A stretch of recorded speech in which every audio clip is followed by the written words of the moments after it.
The best way to describe the beauty of colorful flowers is to portray them as nature's foremost tapestry.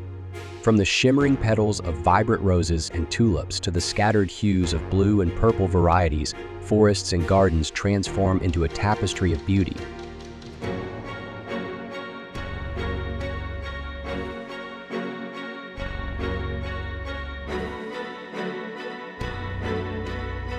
Each flower carries with it a separate story of life and beauty. From the moment of its initial bloom to the last vibrant leaf, each flower expresses a tale of growth, vibrancy, and beauty.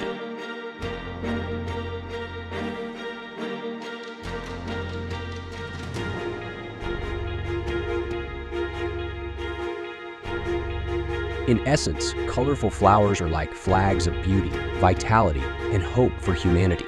They remind us that beauty exists in every time and place, and we can create a better world by respecting and caring for it. I invite you to see the beautiful flowers of nature.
you.